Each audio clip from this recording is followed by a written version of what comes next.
Salut, c'est Thomas et on est chez Matago. Aujourd'hui, je vais vous parler de Lynx, ce petit jeu imaginé par Fabrice Puléo pour des parties de 15-20 minutes pour 2 à 4 joueurs à partir de 7 ans, à tout déjà d'un grand classique. Découvrez tout de suite pourquoi.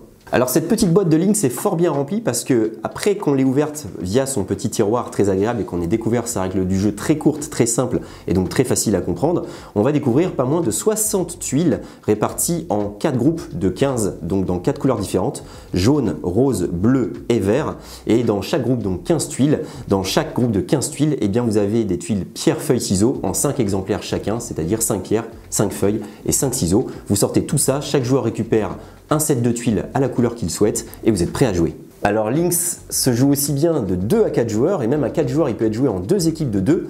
Mais pour cette explication de règles, je vais vous expliquer en mode 4 joueurs, chacun pour soi. On verra les autres modes à la fin de cette vidéo. Au début de la partie, chaque joueur va se voir remettre son set de 15 tuiles.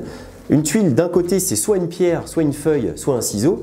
Et de l'autre côté, c'est un symbole géométrique qui est unique au joueur en question. Ainsi, le joueur rose a le symbole carré, le joueur bleu a le symbole triangle, le joueur vert a le symbole rond et le joueur jaune a le symbole croix. Au début de chaque manche, les joueurs vont piocher un certain nombre de tuiles de leur paquet de tuiles et vont les prendre en main et les regarder en secret comme ils le feraient avec des cartes.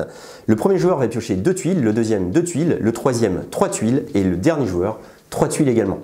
Lynx est un jeu de placement de tuiles et d'alignement. Pour gagner, on va tenter d'aligner 3 tuiles nous appartenant de manière orthogonale ou diagonale dans un carré de 5 par 5 que les joueurs vont constituer chacun leur tour en plaçant une tuile sur la table. Il y a 2 manières de placer sa tuile dans Lynx. Soit vous la placez face recto visible, c'est-à-dire faisant apparaître soit une pierre, une feuille ou un ciseau. Et dans ce cas-là, vous placez orthogonalement ou diagonalement adjacent à n'importe quelle autre tuile placée précédemment.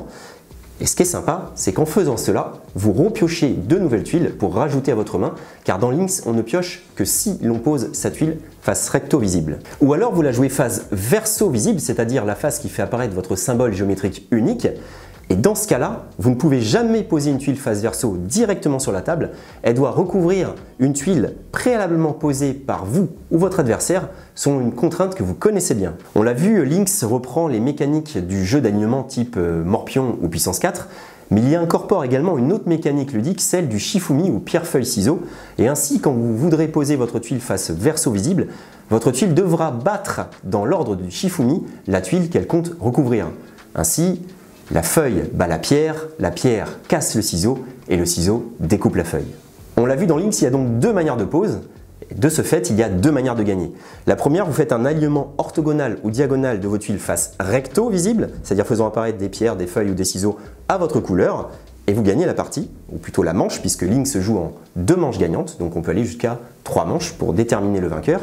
Et la deuxième manière de gagner, eh bien, c'est de faire un alignement de vos tuiles face verso, faisant apparaître votre symbole géométrique orthogonale ou diagonale. Celle-ci est plus puissante puisque une tuile posée face verso ne peut jamais être recouverte par une autre tuile.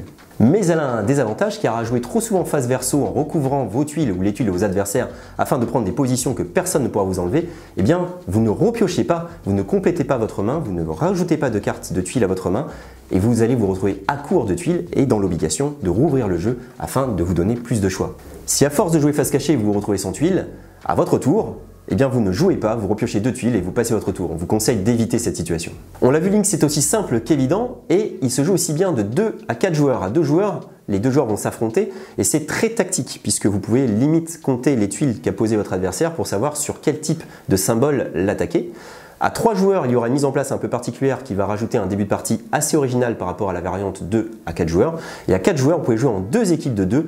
Et là, en fait, les règles ne changent pas, mais l'ambiance change totalement puisque vous jouez avec votre coéquipier, vous allez pouvoir lui ouvrir des emplacements, vous allez pouvoir contre-attaquer, vous allez pouvoir vous donner des indications. On a presque une sensation d'une bonne belote. Bravo donc à Fabrice Puléo d'avoir imaginé ce jeu aussi malin qu'astucieux qui mélange 2 mécaniques bien connues, celle de l'alignement et du Shifumi, pour en faire un jeu à la saveur très particulière. On espère qu'il vous plaira. À bientôt pour d'autres recos. Ciao!